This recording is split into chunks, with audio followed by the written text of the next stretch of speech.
Assalamualaikum warahmatullahi wabarakatuh. Alhamdulillah, nahmaduhu wa nasta'inuhu wa nastaghfiruh. Wa na'udzu billahi min shururi anfusina wa min sayyiati a'malina. Man yahdihillahu fala mudilla lahu wa man yudlil fala hadiya lahu. Ashhadu an la ilaha illallah wahdahu la syarika lahu wa ashhadu anna Muhammadan 'abduhu wa rasuluh.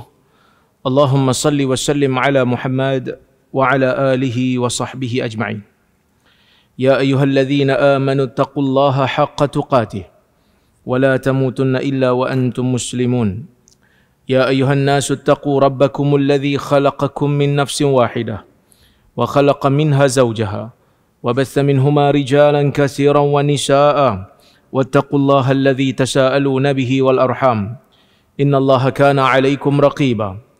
يا أيها الذين آمنوا اتقوا الله وقولوا قولا سديدا يصلح لكم أعمالكم ويغفر لكم ذنوبكم ومن يطع الله ورسوله فقد فاز فوزا عظيما فإن أصدق الحديث كتاب الله وخير الهدي هدي محمد وشر الأمور محدثاتها وكل محدثة بدعة وكل بدعة ضلالة أما بعد. Muslimin dan muslimat yang dirahmati oleh Allah Subhanahu wa taala sekalian, alhamdulillah pada hari ini kita dapat bersama-sama berkumpul di dalam masjid ini untuk kita sambung balik kuliah kita membaca buku metodologi memahami hadis.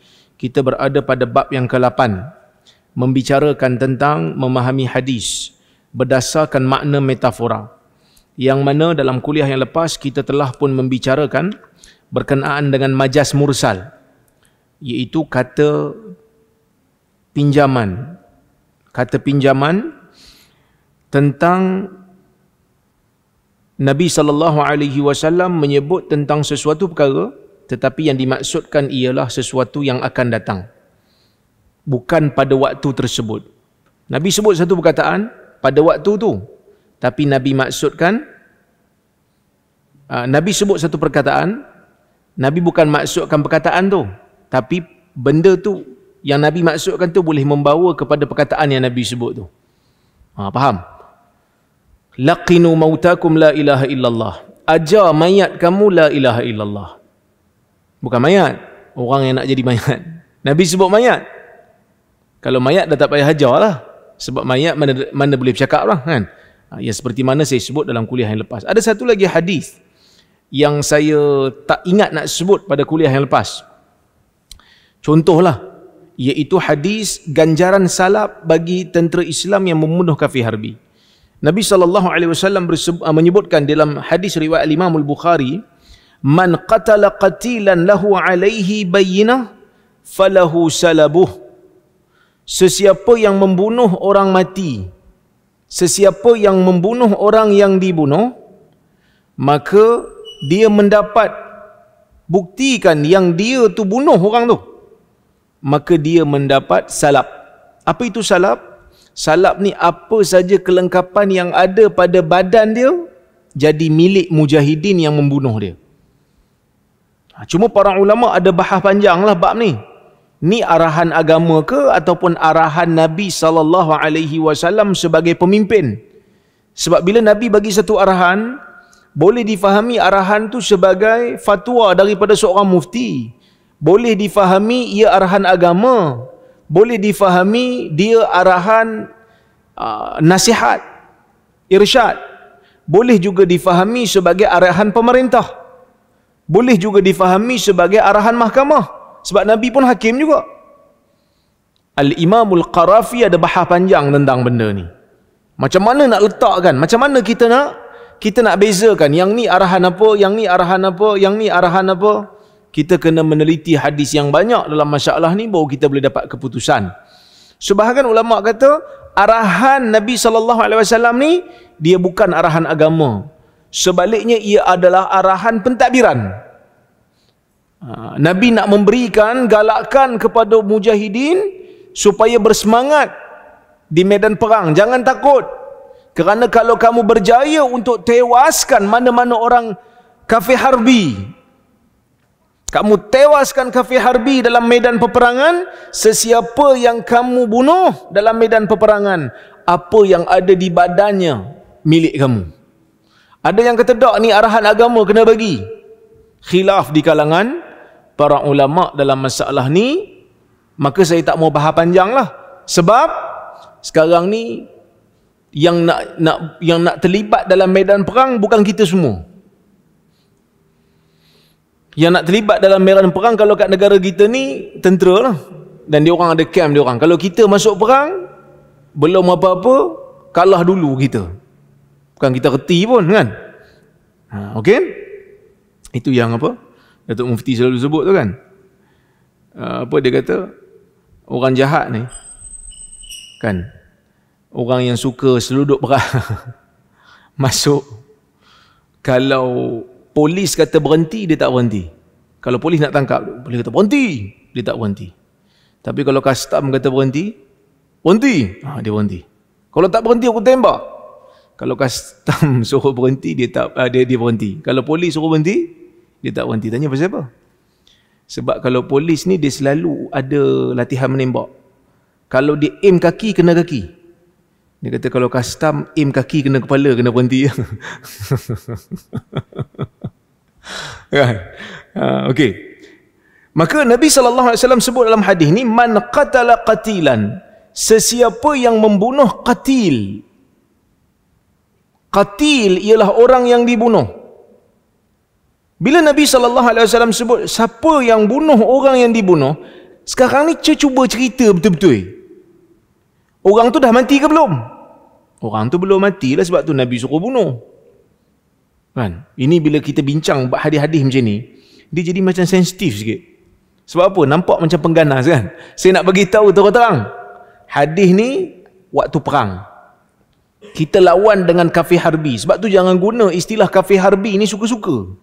Dulu saya pernah tegur. Kan? Bila mana kita melihat ada seorang mufti daripada negeri tertentu gunakan istilah kafir harbi ini pada rakyat Malaysia. Saya pernah memberikan sedikit teguran, tapi saya kena balun balik lepas tu dengan penyokong-penyokong dia. Tapi tujuan saya tu, saya nak kawal. Sebab bila seorang mufti keluar perkataan, dia ni kumpulan ni kafir harbi, bahaya. Sebab apa? Sebab siapa yang bunuh kafir harbi, apa yang ada di badan dia jadi milik kita. Takut ada orang terlepas, dia kata saya tengok aim lama dah, jam Rolex dekat tangan dia tu cantik sungguh, lama dah aku tenang jam tu. Tengok harga pun tahu RM30,000 contohlah kan. Tiba-tiba seorang mufti boleh bagi tahu dia tu, puak dia tu, parti dia tu kafir harbi. Cantik, saya dah lama dah baca hadis ni. Tam dia tembak ataupun dia tikam, dia ambil jam Rolex. Bahaya tak? Bahaya. Sebab tu nak hukum seseorang sebagai kafir harbi ataupun tidak, kena hati-hati. Kerana ada hukum-hukum yang berkaitan dengan dia yang kita mungkin rasa sikit, mungkin rasa ringan, tapi dia memberikan implikasi yang besar. Nak hukum orang kafir harbi ni, biarlah kerja pemerintah ataupun kerja para ulama. Panggil dulu, tegakkan hujah dulu, terangkan betul-betul dulu sebelum kita nak hukum. Saya bukan nak bela sangat golongan-golongan yang bukan Islam ni, tapi saya bimbang kesan-kesan yang timbul. Marah kita marah. Kadang-kadang ada juga komen-komen orang yang bukan Islam ni yang bagi kita kecil hati, ada. Tapi kita tegur lah. Cuma nak kata kafir harbi tu, saya takut sikit. Kerana dia ada hukum dia. Dia ada kesan, dia ada akibat. Takut-takut orang terlebih dengan fatwa yang kita keluarkan. Tambah pula kalau yang bercakap tu mufti. Kan? Tapi bukan mufti negeri ni lah. Mufti negeri lain lah. Kan? Akhirnya dibuat wacana. Betul ke ada kafir harbi? Akhirnya dia kata, penyokong lah, bukan dia yang turun. Penyokong dia kata sebenarnya harbi dari sudut pemikiran. Kalau harbi dari sudut pemikiran, bukan harbi lah tu. Harbi, bila kita sebut harbi, maksudnya boleh diperangi. Sebab tu kita panggil harb. Boleh diperangi, boleh dibunuh, darah dia halal, harta dia halal. Tu maksud harbi. Tu bahaya. Baik, bila Nabi SAW sebut man qatala qatilan alaihi alahu alaihi bayinah, dia dapat buktikan dia bunuh orang tu. Bila Nabi sebut qatil, qatil ni orang yang dibunuh. Takkan nak bunuh lagi sekali orang yang dibunuh? Kerana hadis Nabi SAW jelas menyebutkan Nabi melarang muslah. Nahan Nabiyyu sallallahu alaihi wasallam ma'anil muslah. Nabi larang kita untuk muslah, melakukan muslah. Muslah ni apa dia? Muslah ni ialah mencederakan mayat.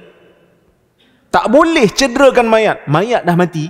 Siapa pun kalau dah mati, jangan pergi ambil pisau tikam, jangan pergi ambil pisau robek perut, tak boleh.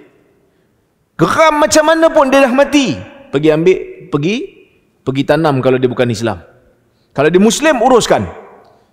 Tak boleh ambil mayat mana-mana orang, pergi robek, jangan. Pergi tikam, pergi hancurkan mayat dia, tak boleh. Kerana Nabi SAW memuliakan jasad insan. Dah macam mana Nabi sebut qatil ni? Sebenarnya qatil ni melihat kepada benda yang akan datang. Maksud dia tu akan mati. Siapa yang bunuh dia di medan perang, dia harbi, dia lawan Islam, dia lawan agama kita. Dia memusuhi, angkat senjata lawan kita. Dan pada masa tu kita boleh lawan dia, kita boleh bertarung dengan dia. Kalau kamu bunuh dia, apa yang ada di badan dia jadi milik kamu. Kalau kamu berjaya buktikan yang kamu bunuh dia lah. Okey, sebab tu saya sebut as-salab bermaksud kelengkapan yang ada pada tentera musuh Islam seperti pedang, cincin dan semua yang ada pada badannya ketika mana dia dibunuh. Hadis ini memberikan galakan kepada tentera Islam untuk lebih berani di medan tempur. Maka sesiapa yang berjaya membunuh musuh Islam di medan perang akan mendapat ganjaran berupa kelengkapan di badannya. Tetapi jika diteliti dalam hadis ni, Nabi SAW menggunakan lafaz qatila yang bermaksud orang yang telah mati dibunuh. Jadi maksud literal bagi hadis ni, kalau kita nak tengok literal, makna hakikat, bukan makna kiasan, bukan makna bahasa, orang kata apa, bahasa kiasan ataupun bahasa majas. Sesiapa yang membunuh orang yang telah dibunuh di medan perang, yang mempunyai bukti pembunuhan itu, maka dia akan mendapat salabnya. Kan tak betul tu? Membunuh orang yang dah dibunuh. Kita pun sebenarnya ada guna perkataan yang sama. Tuan-tuan, kalau buat haji, buat umrah, selesai je ihram, selesai je sa'i, tuan-tuan buat apa kalau lelaki? Cukur kepala? Cukur kepala ke cukur rambut?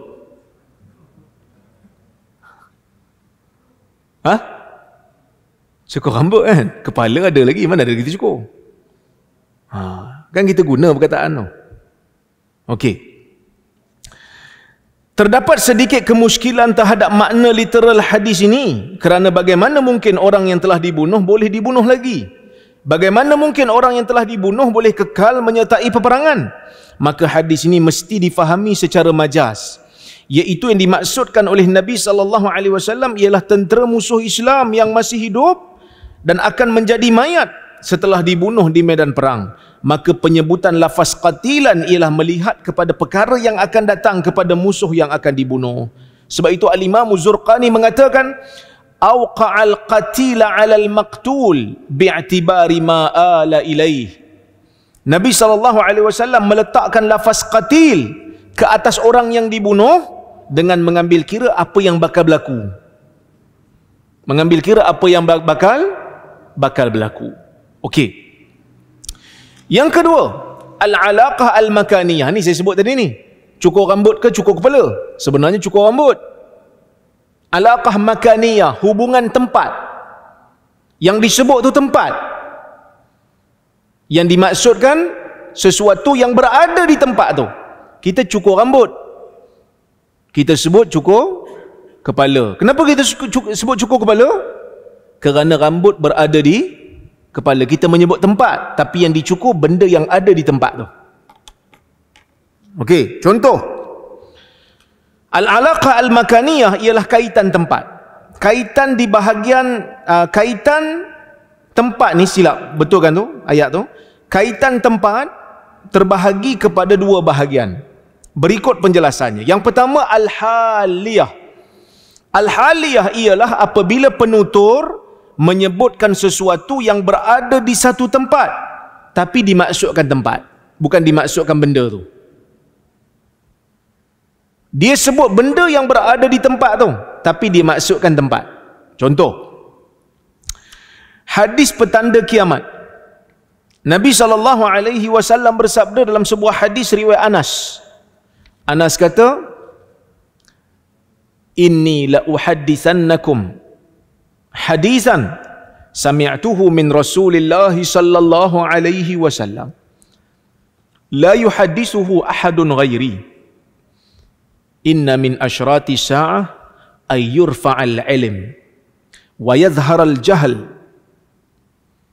wa yakthura syurbul khamar wa yakthura az-zina wa yaqilla ar-rijal wa takthura an-nisa hatta yakuna li 50 imra'ah al-qayyimul wahid."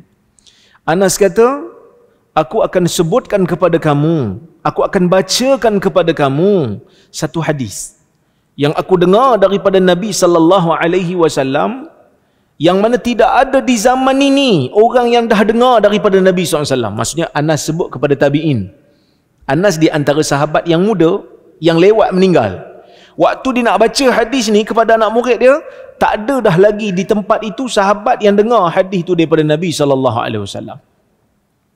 Maka dia pun kata, aku akan bacakan kepada kamu hadis yang aku dengar sendiri pada Nabi SAW. Tak ada orang lain yang boleh bacakan hadis ini pada kamu selain daripada aku. Nabi SAW bersabda, kata Anas, sesungguhnya di antara tanda-tanda kiamat ialah apabila ilmu terangkat, kejahilan berleluasa, banyaknya orang minum arak, banyaknya orang berzina, berkurangnya lelaki dan ramainya perempuan, sehingga kan seorang lelaki menguruskan 50 orang perempuan. Ini hadis, tuan-tuan kalau nak dengar syarah ni saya hurai 1 jam, boleh tengok dekat YouTube. Cuma hadis ni sesuai jadi contoh. Bila Nabi SAW kata di antara tanda-tanda kiamat ialah ilmu terangkat, Nabi sebut ilmu terangkat. Adakah nanti bila sampai dekat-dekat nak hari kiamat nanti ni, Allah Ta'ala cabut ilmu tu daripada dada kita? Adakah begitu maksudnya? Jawapannya tak. Habis itu macam mana maksud dia? Maksud dia Allah Ta'ala matikan pemilik ilmu, matikan orang yang berilmu. Pertama saya nak sebutlah, ilmu yang dimaksudkan dalam hadis ni ialah ilmu agama, bukan ilmu dunia. Sebab kalau ilmu dunia, hari ni, mungkin akan datang, mungkin tahun depan, lagi dekat dengan kiamat, lagi maju ilmu sains. Betul tak? Lagi dekat dengan kiamat, lagi dahsyat teknologi. Dulu kita mana ada 5G, sekarang 5G, punya laju internet. Kan? Tak sempat kita nak tekan, dia dah main dulu, dah play dulu kan. Punya laju lah, tak bagi tahu. Laju tu. Bukan itu. Ilmu yang dimaksudkan dalam hadis yang Nabi ni, yang terangkat ni dekat-dekat nak kiamat ni, bukan ilmu dunia, bukan ilmu keduniaan, bukan. Ilmu agama. Buktinya apa? Buktinya Nabi SAW kata bila ilmu ni terangkat, kejahilan terhadap ilmu ni berleluasa, banyak orang minum arak. Ilmu apa yang halang orang minum arak? Ilmu agama lah. Pagi tadi saya baru baca satu page doktor pakar menyebutkan WHO, World Health Organization, di bawah PBB kan, di bawah UN kan, di bawah United Nations kalau tak silap. Dia orang keluarkan satu kajian mengatakan tidak ada kadar yang selamat untuk minum alkohol. Tak ada kadar selamat. Maksudnya orang minum alkohol ni sikit ke banyak ke bahaya. Ni WHO ni, doktor-doktor yang mungkin majoritinya bukan Muslim pun. Saya bila baca tu saya kata subhanallah, betul Allah Ta'ala sebut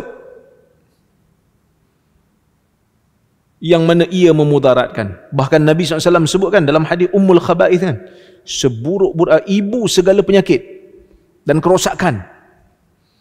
Bahkan kajian semasa membuktikan kanser yang menimpa manusia ni banyak ni dalam dunia ni, lebih banyak menimpa orang yang minum alkohol. Itu dia katalah. Saya tengok, saya baca je. Walaupun kajian demi kajian dibuat, orang mati disebabkan oleh kerana keracunan alkohol. Terlalu banyak sangat minum alkohol, mati. Doktor-doktor, pakar-pakar saintis mengkaji tentang bahaya alkohol. Boleh bawa mati. Tapi hari ini, kita tengok orang-orang yang tahu tentang sains ni berhenti tak minum alkohol? Tak berhenti pun. Tak berhenti pun. Maka betul lah ilmu yang dimaksudkan oleh hadis dalam hadis ni ilmu agama. Kerana yang boleh halang orang daripada minum alkohol ni dengan berkesan ialah iman. Kan? Kadang-kadang doktor pun tahu dah benda tu tak elok, minum juga. Kerana tak ada iman. Itu yang Nabi sebut. Ilmu akan terangkat. Bila kita tengok, betul ke Allah Ta'ala akan cabut ilmu tu daripada orang? Tak nampak pun. Kita kena tengok hadis lain. Hadis lain Nabi SAW sebut. Nabi kata, Inna Allah yanzi'u hadhal ilm. Inna Allah la yaqbidul ilma yantazi'uhu intiza'an min qulubil ibad.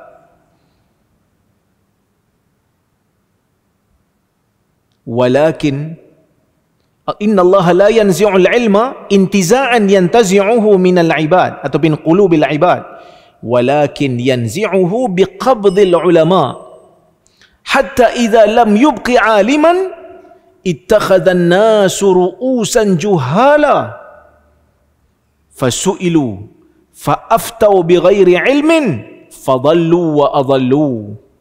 Kama qala Nabi SAW menyebutkan, sesungguhnya Allah tidak mencabut ilmu, Allah Ta'ala tak tarik ilmu, Allah Ta'ala tak ambil ilmu, intiza'an yantazi'uhu minal ibad. Bukan dengan Allah Ta'ala cabut daripada dada-dada manusia. Walakin yaqbiduhu biqabdil ulama. Tetapi Allah Ta'ala tarik ilmu dengan mematikan para ulama. Hatta idza lam yubqi aliman, sehingga bila Allah Ta'ala tak tinggalkan lagi mana-mana orang alim, Allah tak tinggalkan lagi mana-mana orang yang pandai tentang ilmu agama ni, ittakhadhan nasu ru'usan juhala, manusia mengambil pemimpin agama mereka daripada orang yang jahil. Fasu'ilu, mereka ditanya tentang agama, fa'aftau bighairi ilm, mereka memberikan fatwa tanpa ilmu. Fadallu, mereka sesat. Wa adallu, dan mereka menyesatkan orang lain. Maka kalau kita baca hadis ni, Nabi kata Allah Ta'ala bukan tarik ilmu tu direct, Allah Ta'ala matikan pembawa ilmu tu. Maka hadis ni maksud dia metafora, iaitu Nabi SAW sebut ilmu yang duduk dalam jiwa manusia ditarik, diangkat, tapi bukan ilmu tu. Orang yang menjadi tempat ilmu tu berada dimatikan oleh Allah Azza wa Jalla. Sebab itu saya sebut kat situ. Dalam hadis Nabi SAW ini dijelaskan bahawa di antara petanda kiamat ialah akan diangkat ilmu. Tetapi apa yang dimaksudkan oleh hadis ini bukanlah ilmu itu diangkat secara terus daripada dada ulama. Baginda menggunakan majaz di sini. Yang dimaksudkan dengan diangkat ilmu ialah Allah akan mematikan pembawa ilmu, iaitu ulama. Maka yang disebutlah sesuatu yang ada di tempat, tetapi yang dimaksudkan ialah tempat tersebut. Dada ulama tu sendiri, mati dia. Sebab itu kata Al-Aini, seorang ulama dalam mazhab Hanafi, dalam kitab dia Umdatul Qari, syarah kepada Sahih Al-Bukhari, dia kata fihi isnadun majazi. Dalam hadis ini terdapat sandaran majaz. Wal murad, yang dimaksudkan oleh Nabi SAW, raf'uhu bimauti hamalatih. Yang dimaksudkan dengan diangkat ilmu tu bukan ilmu diangkat betul-betul secara literal, bukan, tetapi dengan kematian pembawanya, iaitu pembawa ilmu. Wa qabdil ulama, dan kematian para ulama. Walaisal murad mahwahu min suduril huffaz wa qulubil ulama. Bukanlah maknanya ilmu tu terpadam daripada dada-dada orang yang menghafal ilmu ataupun dada ataupun jantung ulama. Baik. Itu yang pertama. Yang kedua terbalik. Tadi disebut sesuatu yang ada di tempat, yang dimaksudkan tempat. Kali ini disebutkan tempat, tapi dimaksudkan benda yang berada di tempat. Macam cukur kepala tadi lah, cukur rambut. Kita maksudkan, kita sebut tempat, tapi kita maksudkan benda yang berada di tempat tu. Okey. Al-mahalliyah ialah apabila seseorang menyebutkan tempat, tapi dimaksudkan orang atau objek yang berada di tempat tersebut. Contohnya, hadis Nabi SAW melalui kawasan kubur, 2 kubur yang Nabi dengar, dengan izin Allah Nabi dengar 2 orang dalam kubur tu diazab. Kita baca hadis tu daripada Ibn Abbas. Ani Ibn Abbas radhiyallahu anhuma qala marra an-nabiy sallallahu alaihi wasallam biqabrain faqala innahuma la yu'azzaban wa ma yu'azzaban fi kabir amma ahaduhuma fakana la yastatiru minal baul wa amma al-akhar fakana yamshi bin namimah. Hadis ni panjang lagi lah. Kalau tuan-tuan perasan, hadis ni Nabi SAW akhirnya letakkan pelepah tamar. Kita akan baca hadis tu. Ibn Abbas kata Nabi pada satu ketika melalui 2 kubur. Nabi melewati 2 kubur manusia. Kubur biqabrain, 2 kubur. Faqala, bila Nabi lalu kat 2 kubur tu, Nabi kata 2 kubur ni sedang diazab. Wa ma yu'azzabani fi kabir.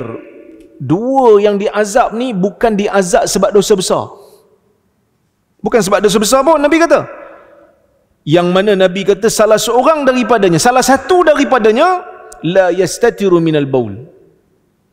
Ada 2 tafsiran. La yastatiru minal baul, tafsiran pertama, dia tak tutup masa dia kencing. Maksudnya masa kencing aurat terbuka. Yang kedua, kencing tak bersih. Najis masih ada dekat pakaian. Tapi yang kedua ni lebih kuat sebab di sana ada riwayat yang menyebutkan la yastanzihu minal baul. Dia tidak membersihkan kencingnya. Okey? Kemudian wa ammal akhar, adapun yang satu lagi, fakana yamshi bin namimah, yang mana dia ni berjalan dengan mengadu domba. Lepas tu Nabi pun ambil lah pelepah tamar, Nabi belah 2, satu Nabi letak kat kubur ni, satu Nabi letak kat kubur ni. Nabi kata apa?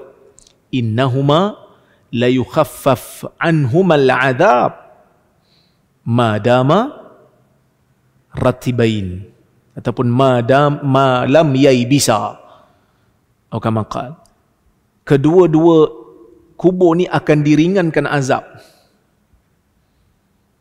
selagi mana pelepah tamar ni tak kering. Selagi mana dia basah, maka selagi itulah akan diringankan azab. Para ulama bahas tentang hadis ni. Oleh kerana tu hari ni kita tengok ada di antara kita pergi kubur, kan, kita nampak ada pokok, ditanam pokok dekat kubur. Untuk apa tanam pokok? Dia ambil hadis ni ya. Sebab Nabi pergi pacak pelepah tamar. Bahkan ini adalah pendapat majoriti ulama lah. Majoriti ulama. Mazhab Syafi'i pun ambil pandangan ni.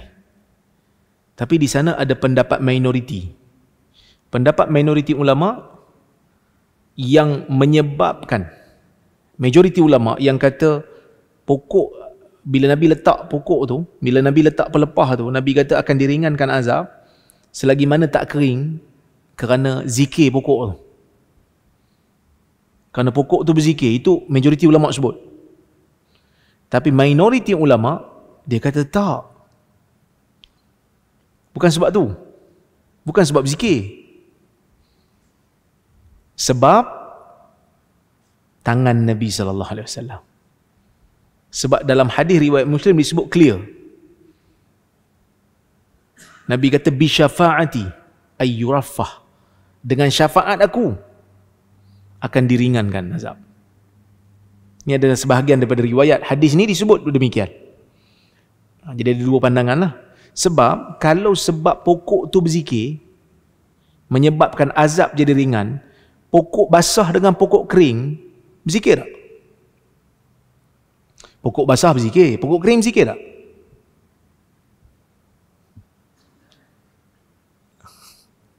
Quran kata semua benda berzikir. Semua makhluk Tuhan ni berzikir.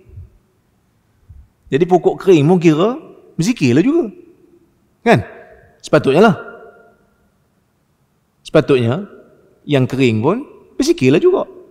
Maka sebab tu minoriti ulama lah. Dia kata tak. Ini khas untuk Nabi SAW. Buktinya apa? Buktinya tidak ada sahabat yang pergi tanam pokok ni kat tempat lain kecuali seorang aja, Buraidah. Majoriti sahabat lain tak. Sedangkan Ibnu Umar bila dia tengok orang pasang teduhan dekat kubur, dia kata, alihkan. Innama yuzilluhu amaluh. Alihkan. Yang akan memayungkan dia dalam kubur bukan kemah ke, bukan apa-apa pun, tetapi amalan dia. Kan? Kalau tanya saya lah, saya katakan ini masalah khilafiyah. Kalau tanya saya cenderung pendapat yang minoriti ni lah. Kan? Tapi kalau ada orang pergi tanam pokok dekat kubur, kita tak halang. Kita biarlah, kita tahu dia ambil pendapat mazhab Syafi'i. Kan? Bahkan majoriti ulama lah pegang pendapat tu. Cuma saya tak pegang lah pendapat tu. Cuma kita hormat lah. Kan? Cuma kadang-kadang kita kat Malaysia ni suka paksa orang. Benda tu khilaf dah. Tapi tengok orang buat lain sikit, dia pun marah. Tuan-tuan kena tengok dialog kemarin. Semalam, kemarin dulu. Orang Perlis panggil kemarin dulu. Kemarin tu kira Ahad kan? Kemarin dulu, hari Sabtu. Sabtu itu kita ada dialog. Wahabiyah. Sesat ke Ahli Sunnah wal Jamaah? Tengok, saya cadang tengok. Kenapa? Sebab kita selalu kena tuduh Wahabi. Perlis lah terutamanya. Kan? Baca bismillah pelan, Wahabi ni. Tak baca kunut subuh, Wahabi ni. Tak tahlil, Wahabi ni. Tak talqin dekat kubur, Wahabi ni. Semua kena Wahabi kita ni. Kan? Tuan-tuan tengok dialog tu dekat YouTube ada 5 jam. Format dia format debat. Tengok. Akhirnya tak ada satu definisi yang jelas pun berkenaan dengan Wahabi ni siapa sebenarnya. Tak kemas. Orang yang kata Wahabi sesat, bila kita nak kata dia sesat, kita mestilah definisikan dulu. Kenal dulu. Wahabi ni ciri-ciri dia. Kita tak nampak. Wahabi ni apa? Definisi tak ada. Dia kata pengikut Muhammad bin Abdul Wahhab. Seorang ketua gerakan dakwah yang bersama dengan gerakan Bani Saud. Muhammad bin Abdul Wahhab. Tuan-tuan kenal? Pernah dengar nama dia? Sebab tu dipanggil Wahabi. Sebab dia daripada Muhammad bin Abdul Wahhab. Orang Saudi hari ni. Saudi tu kira negara Wahabi lah tu, bagi orang Melayu. Tapi kalau itulah definisinya, pengikut gerakan Muhammad bin Abdul Wahhab, maka saya bukanlah Wahabi. Tapi kalau tengok dalam senarai Wahabi yang dikongsikan oleh Ustaz Engku tu dalam Facebook dia, nama saya ada dalam tu. Dia kongsikan senarai tu. Lepas tu dia kata, saya pun tak pasti, tuan-tuan cek sendirilah. Dia pergi kongsi, dia pun tak pasti. Kan Nabi SAW pesan, kafa bil mar'i kadhiban ayyuhadditha bikulli ma sami'. Cukuplah bagi kamu tu berdusta kalau kamu sebarkan, kamu ceritakan semua benda yang kamu dengar, kamu tak semak dulu. Semaklah dulu betul ke tak? Ramai tu dalam tu. Nama saya ada, nama Mufti Perlis ada, nama Salman pun ada. Tu yang Salman tanya tu. Di antara panel dia Salman lah juga. Siapa yang betul-betul kan? Dia tak boleh, dia kata dia tahulah sebahagian. Tapi yang lain tu dia kata dia tak pasti. Pergi share apa? Kalau betul, nama saya aku tak silap, nama saya nombor 2. Dalam senarai Wahabi tu saya nombor 2. Mufti Perlis nombor 1. Saya ingat sepanjang saya kenal dengan Mufti Perlis ni, sepanjang saya kenal dia tak pernah pun mengajar dalam kuliah di Perlis ni buku Muhammad bin Abdul Wahab, tak ada. Tuan-tuan biasa dengar saya sebut dalam kuliah, saya dah berkuliah dekat Perlis ni setahun dah. Saya pindah Perlis ni setahun dah. Pernah dengar saya sebut? Tuan-tuan, berkata Syekh Muhammad bin Abdul Wahab ada? Buku tengok nota kaki ada Muhammad bin Abdul Wahab? Tak ada. Tapi saya nombor 2 dalam senarai Wahabi Malaysia. Saya pun penin. Kok mana aku ni Wahabi duk menung juga seorang-seorang. Kat Malaysia ni beza sikit dengan orang Wahabi. Beza sikit je dengan masyarakat Wahabi. Semua Wahabi. Tak percaya jin telefon seorang ustaz, Wahabi, tak percaya. Semua benda Wahabi. Tak setuju dengan hadis palsu pun kena Wahabi juga. Lah kali saya ingat lepas ni Wahabi lebih ramai daripada tak Wahabi. Sebab semua Wahabi belaka. Jadi istilah tu tak jelas. Kan? Kalau tak setuju dengan tanam pokok di kubur jadi Wahabi, ulama-ulama zaman dulu ada yang tak setuju dengan pendapat tu. Cuma minoriti lah. Tak boleh, kita kena pegang majoriti. Kau pegang minoriti, kau tak jadi Wahabi pun. Bayar zakat pakai duit, itu pendapat minoriti. Bayar zakat betul-betul kena bayar pakai berah, baru majoriti. Bayar zakat fitrah kan, pakai berah. Kita pakai berah ke pakai duit? Pakai duit. Itu minoriti. Baca bismillah kuat. Kalau kita sembahyang maghrib kat Perlis ni bismillah slow. Kalau dekat Perak bismillah kuat. Bismillah kuat tu minoriti ke majoriti? Minoriti. Kerana mazhab Syafi'i. Bukan saya nak kata salah, tak. Tak apalah, tu mazhab Syafi'i, kita hormat. Cuma bab majoriti minoriti ni bukan penentu. Kan? Time kita pegang majoriti, siapa tak pegang majoriti Wahabi. Time kita pegang minoriti, kita kena hormat masyarakat pula. Atau dekat Perlis ni tak hormat pula masyarakat Perlis. Jadi benda-benda macam ni sebenarnya tak sihat. Sebab tu dia yang letak syarat macam. Dia kata kalau nak berdialog dengan kami isu Nazim Haqqani, kena buat lepas tu pula dialog Wahabi. Kami fikir-fikir, mula-mula saya tak mau, sebab kita kata buat apa kita nak buat dialog Wahabi ni, kita bukan Wahabi. Lepas tu sembang-sembang dengan Salman, sembang dengan Dr. Yusof, sembang dengan beberapa orang yang lain. Dia orang kata okey lah, buatlah, kok mana pun kita once and for all. Saya kata betul kan penak ni, saya tak sempat. Saya kata pertama, saya tak tekuni buku-buku dia. Yang keduanya, tugas sebagai rektor ni tak mampu dah saya nak jadi macam dulu. Dulu masa jadi pensyarah sempat baca, buat kerja-kerja akademik banyak sikit. Sekarang dah jadi rektor ni susah sikit. Dia nak tumpu isu-isu yang crucial, nak masuk debat ni tuan-tuan, paling tidak kena 2-3 bulan persediaan. Baca satu hal, nak kena faham satu hal, nak kena compare, cross reference satu hal. Dulu boleh sekarang dah tak sempat dah. Tunggulah lepas saya tak jadi rektor nanti, mungkinlah. Itu pun masa tu dah tua dah. Kan? Cuma nak bagi tahu, bila kita buat dialog tu, tak nampak pun definisi Wahabi ni apa. Cuma yang berjayanya dialog tu adalah panel tu setuju. Panel yang kata Wahabi sesat tu akhirnya setuju. Perlis bukan Wahabi.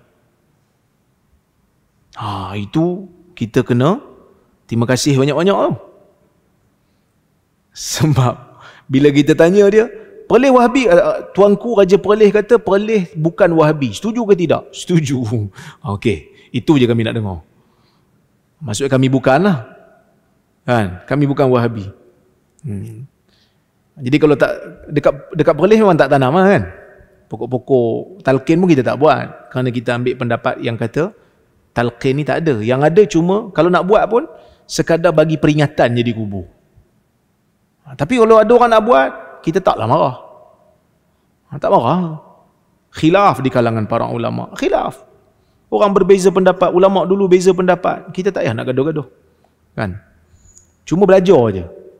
Tengok orang buat lain sikit, jangan ingkar. Jangan bantah kalau kita tak pasti. Balik tanya ustaz balik. Ustaz, tadi saya tengok dekat kubur tadi ni, ada pula tiba-tiba ada seorang dia pergi buka pula selipar kat kubur. Betul ke ada hadis? Ustaz pun cek-cek, betul rupanya ada hadis. Kan? Barulah kita perasan. Kalau tak, kita tak tahu. Tiba-tiba je, ni pasal apa tak pakai kasut kat kubur ni? Wahabi Tak pasal-pasal Wahabi kena. Sedangkan dalam masalah tu ada hadis. Kan? Kita mungkin tak pernah dengar, itu saja. Okey. Balik pada isu kita. Nabi SAW sebut, Nabi melalui 2 kubur. Nabi kata 2 kubur ni diazab. Sekarang ni 2 kubur diazab ke orang yang duduk dalam kubur tu kena azab? Kubur kena azab ke orang dalam tu? Orang dalam tu yang kena azab. Kubur mana kena azab? Orang yang duduk dalam kubur tu. So Nabi sebut kubur, Nabi maksudkan orang yang duduk di kubur tu kena azab. Okey?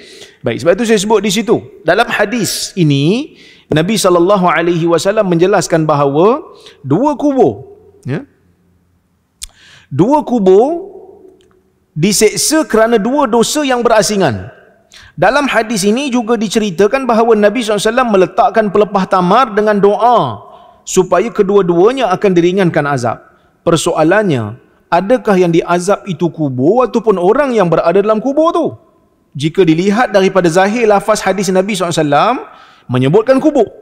Kubur tu yang kena azab. Tapi agak peliklah kubur diazab sedangkan ia tidak ada roh. Kan? Dia tak ada roh. Lalu ia mesti ditafsirkan secara majas, iaitu orang yang berada dalam kubur. Ada juga alaqah yang ke-6, yang terakhir, alaqah aliyah, iaitu Nabi SAW menyebutkan alat, tetapi Nabi maksudkan orang tu yang menggunakan alat tu. Contoh, dalam hadis Nabi SAW menyebutkan, asra'u kunna lihaqan bi atwalu kunna yada. Qalat fakunna yatatawalna ayyatuhunna atwalu yada. Qalat fakanat atwalana yadan Zainab li'annaha kanat ta'malu biyadiha wa tasaddaq. Hadis riwayat Muslim. Dalam sebuah hadis Nabi SAW kata apa? Nabi kata, orang yang di kalangan kamu wahai isteriku. Nabi kan ramai isteri. Nabi pun bagi tahu kat isteri-isteri dia. Nabi kata, di kalangan kamu ni yang paling cepat mengikuti aku wafat, yang paling awal mati selepas aku meninggal dunia, selepas aku wafat, ialah orang yang paling panjang di kalangan kamu tangannya. Isteri-isteri Nabi ni bila dengar, oh panjang tangan. Qalat, ya, Aisyah kata, fakunna yatatawalna ayyatahunna atwalu yada. Kami pun duk ukur tangan masing-masing, siapa paling panjang. Sebab dia orang faham literal. Tangan panjang kan? Nabi kata orang yang paling tangan panjang, dialah yang paling cepat ikut aku meninggal dunia selepas aku wafat. Dia paling awal sekali. So isteri Nabi pun, tengoklah siapa yang panjang, ukur. Masing-masing ukur siapa paling panjang. Qalat fakanat atwalana yada Zainab. Rupanya baru tahu sebenarnya yang panjang tangan tu makna metafora. Sebenarnya Zainab yang paling panjang tangan bukan panjang fizikal, tetapi li'annaha kanat ta'mal biyadiha wa tasaddaq, kerana dia ni suka bekerja dengan tangannya dan suka bersedekah. Panjang tangan pada orang Arab suka sedekah. Panjang tangan pada kita mencuri. Kan? Itulah beza budaya. Beza budaya, beza bahasa. Dia tu panjang tangan, maksudnya mencuri. Kalau orang Arab panjang tangan, kuat bersedekah. Okey. Dalam hadis ni Nabi SAW menyebutkan bahawa isteri yang paling panjang tangan akan meninggal dunia paling awal sebelum isteri-isteri baginda yang lain selepas kewafatan baginda. Pada awalnya para isteri baginda memahaminya secara literal, tetapi akhirnya mereka faham bahawa Nabi SAW maksudkan makna majas, iaitu isteri yang banyak bekerja dengan tangannya dan banyak bersedekah. Okey, disiplin dalam memahami hadis berdasarkan metafora. Yang pertama, tidak mentafsirkan majas melainkan apabila adanya qarinah. Maksudnya kita tak boleh nak ubah makna literal kepada makna metafora melainkan mesti ada petunjuk. Tak boleh main suka-suka. Ini makna makna metafora, ini makna metafora. Kalau itu kita duk main benda tu sentiasa, tak ada disiplin, maka kita jadi macam golongan batini ya. Apa itu golongan batini? Golongan yang tak pakai hukum-hukum. Kamu ilmu kulit, aku ilmu isi. Semayang pun tidak. Dia mesti ada disiplin, mesti ada petunjuk, mesti ada qarinah. Qarinah ni ada beberapa kategori. Yang pertama, qarinah daripada Quran. Qarinah daripada Quran. Insya-Allah. Cepat. Kita bagi ruang pada azan dulu.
Okey.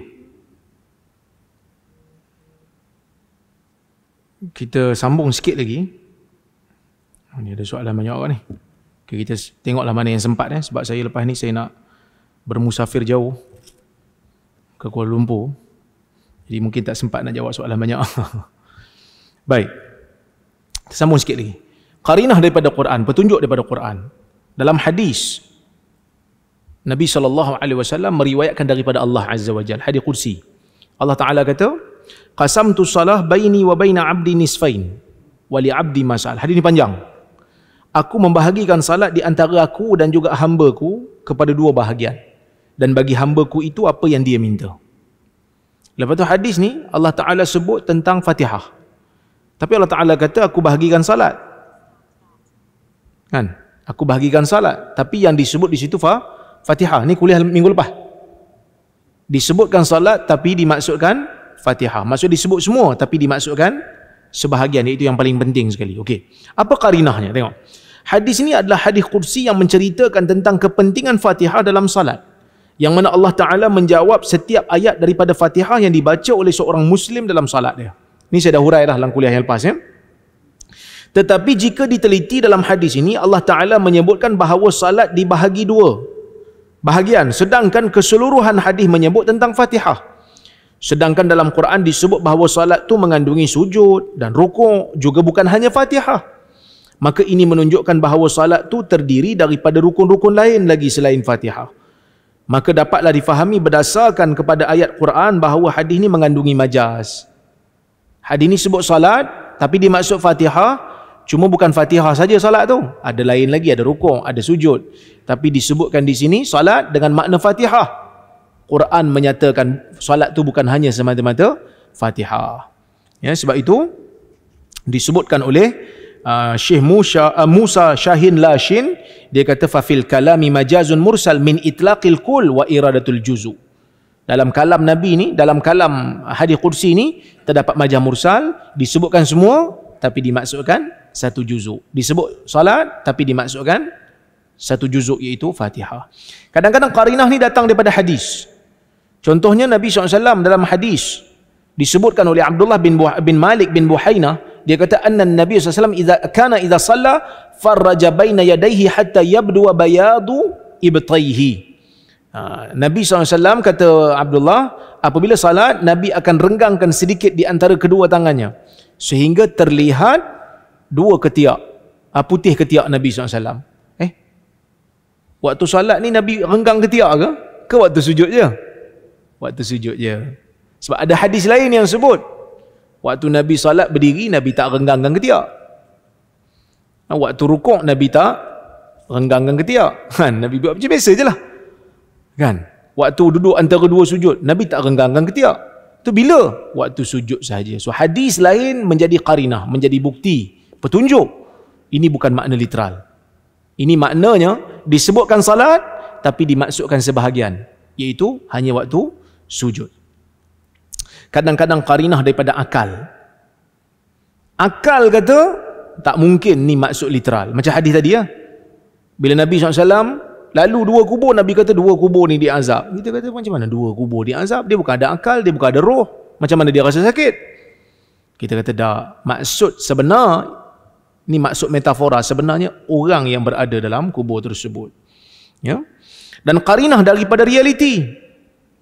Contohnya macam hadis Aisyah radhiyallahu anha, yang mana Aisyah kata kana Nabi SAW yuksiru ayyaquna fi ruku'ihi wa sujudihi subhanakallahumma rabbana wa bihamdik Allahumma ghfirli, yata'awwalul Quran. Aisyah kata Nabi SAW ni banyak menyebut dalam rukuknya dan sujudnya subhanakallahumma rabbana wa bihamdik Allahumma ghfirli. Maha sucimu wahai Tuhan, ya Allah, engkaulah Tuhan kami dan segala pujian bagimu, ya Allah, ampunkan dosa saya. Yata'awwalul Quran. Nabi SAW mengamalkan perintah Quran. Dari sudut realiti, ya, dari sudut realiti, Nabi mengamalkan Quran ke Nabi mengamalkan sebahagian daripada Quran? Sebahagian daripada Quran. Ini masa berzikir, bertasbih ni, Nabi mengamalkan keseluruhan Quran. Tapi waktu dia bertasbih ni, Aisyah kata Nabi bertasbih dalam rukuk dan sujud ni sebab Quran suruh tasbih dalam rukuk dan sujud. Kerana dalam surah An-Nasr, fasabbih bihamdi rabbika wastaghfir, hendaklah kamu bertasbih. Nabi faham yang tu kena bertasbih dalam rukuk, kena tasbih dalam sujud. Itulah yang Nabi amalkan dalam salat Nabi, dalam rukuk dan dalam sujud, sebab Nabi mengamalkan sebahagian daripada ayat Quran. Sebab realitinya bukan semua ayat Quran cerita pasal tasbih, rukuk, sujud. Itu maksud dia, ya. Dan qarinah daripada konteks hadis. Apa maksud konteks hadis? Konteks hadis ni maksud dia, saya urai di situ, ada kalanya konteks hadis tu sendiri menunjukkan makna majaz atau makna tersirat bagi teks. Dengan kata lain, jika ditafsirkan secara literal, jadi tak difahami ataupun tak seimbang maknanya. Tengok hadis Nabi SAW. Dalam hadis Fatimah bintu Qais, dia bagi tahu kat Nabi SAW, dia kata kat Nabi, saya ni ada orang datang meminang saya. Saya ada orang datang meminang saya, nak menikah dengan saya, ajak saya menikah. Seorang nama Abu Jaham, seorang nama Muawiyah. Mana satu saya nak menikah ya Rasulullah? Mana satu yang saya tak, yang saya kena tolak, yang saya perlu tolak? Mana satu yang saya perlu terima? Maka Nabi SAW pun jawab. Nabi kata, amma Abu Jaham fala yad'u asahu an atikihi wa amma Muawiyah fasa'luk la mala lahu inkihi Usamah ibn Zaid. Fatimah datang kat Nabi, dia tanya soalan tu. Nabi kata, adapun Abu Jaham, dia tidak meninggalkan tongkatnya daripada bahunya. Adapun Muawiyah, dia tidak ada harta, dia miskin, dia tak ada harta. Kamu kahwin dengan Usamah lah, Usamah bin Zaid. Jadi bila Nabi kata Abu Jaham ni, dia tak tinggalkan tongkat daripada bahu dia, maksud apa? Literal ke bukan? Nabi kata dia ni memang dia tak tinggal tongkat dekat tengkuk dia. Bukan tengkuk, bahu, antik bahu. Dia memang tak tinggal, dia letak tongkat dekat bahu dia. Sentiasa letak tongkat kat bahu. Takkan pergi toilet pun bawa. Takkan tidur pun buat macam tu. Kita faham dari sudut konteks, Nabi sedang bercerita tentang keadaan yang melayakkan seseorang ni jadi suami. Satu, Nabi kata miskin, tak ada harta. Satu, Nabi kata tongkat tak lekang daripada bahu. Apa maksud tongkat tak lekang pada bahu? Bila kita tengok, oh dia ni suka pukul orang. Oh, pegang sini saya, tak kena libah. Tak kena libah. Kan? Itu qarinah. Nabi kata, nikahlah kamu dengan Usamah. Senang cerita. Wallahu ta'ala a'lamu bisawab. InsyaAllah kita berhenti kat sini. InsyaAllah kuliah akan datang ni, kita boleh habiskanlah kitab ni. Tapi saya nak beritahu kepada tuan-tuan dan puan, kemungkinan kita kena cuti lama sikit. Bulan 3 kita sambung balik. Okey. Kita tengok pada soalan tuan-tuan. Soalan. Assalamualaikum. Waalaikumsalam. Benarkah ada hadis Rasulullah SAW melarang untuk duduk di tempat di antara teduh dan terik matahari? Ya, betul. Dalam hadis riwayat Ibnu Majah, Nabi SAW melarang kita untuk duduk di antara bayang dan juga matahari. Itu sebelah-sebelah. Nabi suruh bangun pergi tempat lain. Hukum dia sunatlah kita berubah. Tapi kalau tak ada tempat lain, bukanlah benda tu berdosa.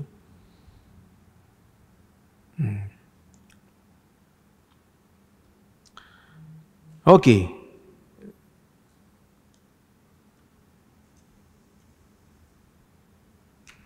Ustaz, saya ada nampak orang solat dan ketika rukuk dia pegang buku lali, bukannya lutut.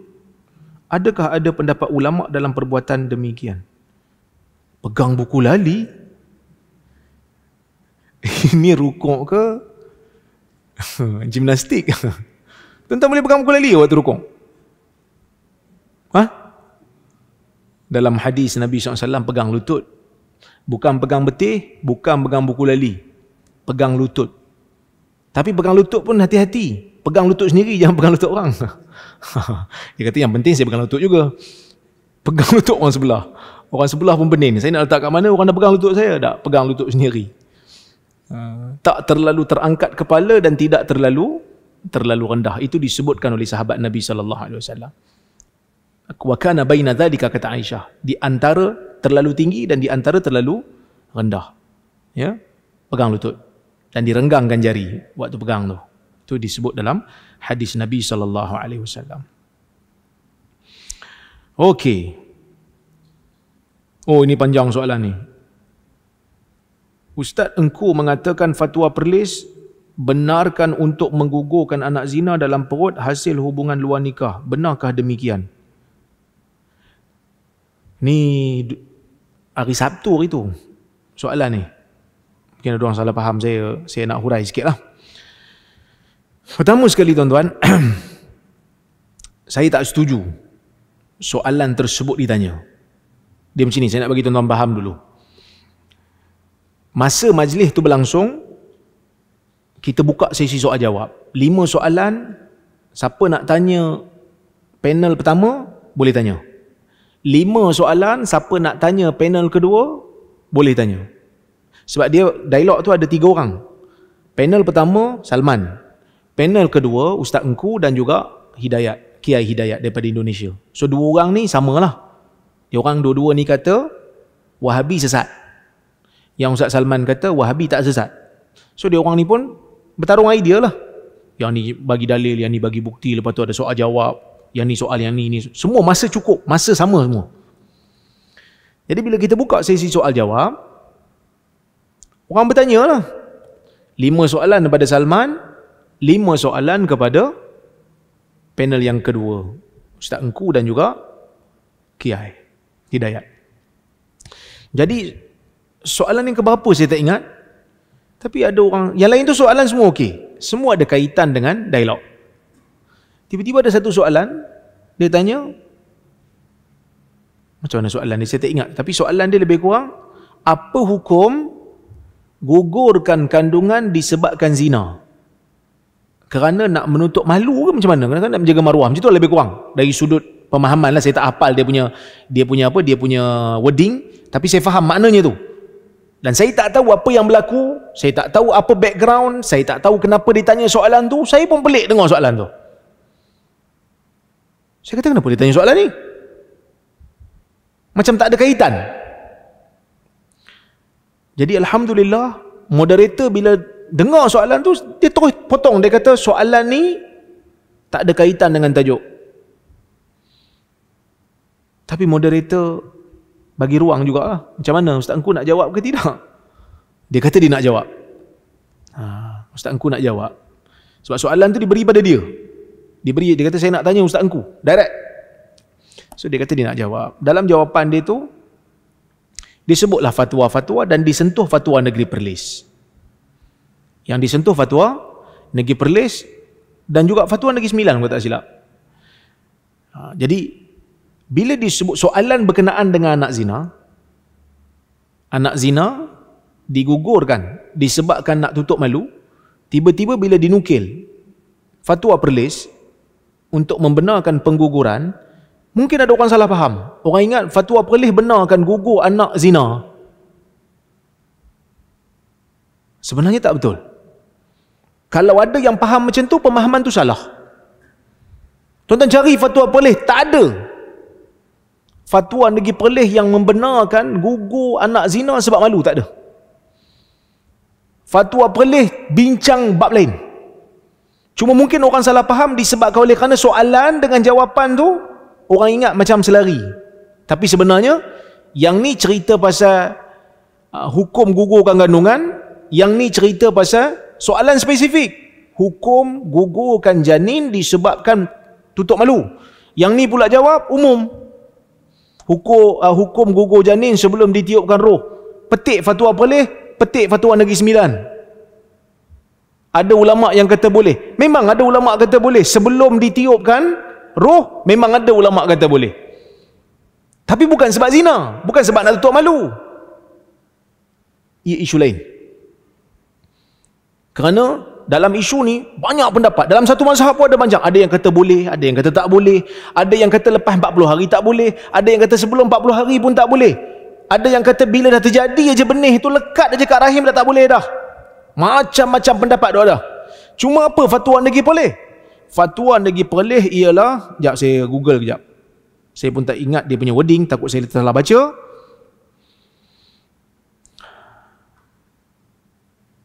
Saya ingat fatwa negeri Perlis ni sebab tahun lepas. Fatwa ni dikeluarkan tahun lepas. Tengok. Keputusan mesyuarat. Mesyuarat berlaku pada 10 dan 12 hari bulan Mac 2022. Baru lagi. Bilangan 3/56. Tu nombor mesyuarat dia. Hukum menggugurkan janin yang cacat. Bukan janin zina. Janin yang cacat. Hukum menggugurkan janin yang telah ditiupkan roh, iaitu selepas 120 hari di sisi majoriti ulama adalah haram. 120 hari haram. Sepakat. Melainkan kewujudan janin itu boleh mengancam nyawa ibu berdasarkan pengesahan pakar perubatan dalam bidang yang berkaitan. Kalau bayi itu membahayakan ibu dengan bukti pakar, ibu boleh mati dan boleh gugurkan. Ataupun pengesahan daripada pakar perubatan bahawa janin berkenaan tidak berupaya untuk hidup kalau dilahirkan. Sebab kalau lahir ke tak lahir ke sama je, tak mampu hidup. Adapun janin yang belum ditiupkan roh, iaitu sebelum 120 hari di sisi majoriti ulama, ramai fuqaha yang membenarkan penggugurannya jika terdapat alasan yang kukuh, seperti mengganggu keupayaan hidup keluarga. Kebenaran ini dengan syarat mendapat persetujuan pasangan suami dan isteri. Ibu atau bapa diharamkan melakukan apa-apa tindakan yang boleh menyebabkan mudarat atau kecacatan kepada janin. Ini seperti pengambilan bahan-bahan yang berbahaya untuk janin. Seorang Muslim haram melakukan apa-apa tindakan yang boleh mencacatkan atau membahayakan janin pihak lain. So, yang ni fatwa ni untuk janin yang cacat. Kalau nak gugurkan sebelum 120 hari pun, biar ada alasan yang kukuh. Maksudnya alasan yang syar'i. Bukan semata-mata kerana nak menutup malu anak zina. Ni kena hati-hati ni. Sebab anak zina ni macam anak sah dari sudut haram kita bunuh dia. Sebab itu Nabi SAW bila tengok orang yang berzina, datang kat Nabi, minta untuk direjam, Nabi suruh balik sehingga bersalin. Menunjukkan anak tu tak berdosa. Kan? Yang kata anak zina sampai ke 7 keturunan tak masuk syurga, itu semua hadis palsu semua. Tak sahih semua tu. Jadi sebab itu kena hati-hatilah masalah ni. Takut-takut orang kata, Perlis kata boleh gugur anak zina. Oh, kacau. Jangan salah faham. Saya tak tahu macam mana dia boleh dapat kepahaman ni. Ni yang bertanya ni lah. Mungkin orang engkau yang jawab soalan tu dia maksud lain, tapi orang ni faham lain. Dan mungkin sebab konteks dia jawab soalan tu menyebabkan orang boleh faham macam tu. So hati-hati. Jangan sampai tersalah. Okey?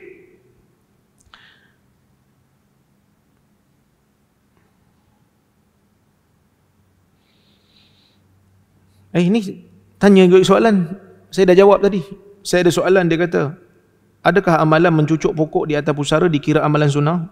Sebab ada dilakukan oleh baginda mencucuk pelepah tamar di pusara. Tuan-tuan, saya dah jawab tadi. Majoriti ulama kata disyariatkan cucuk pokok ke tanam pokok kerana mengambil hadis tadi.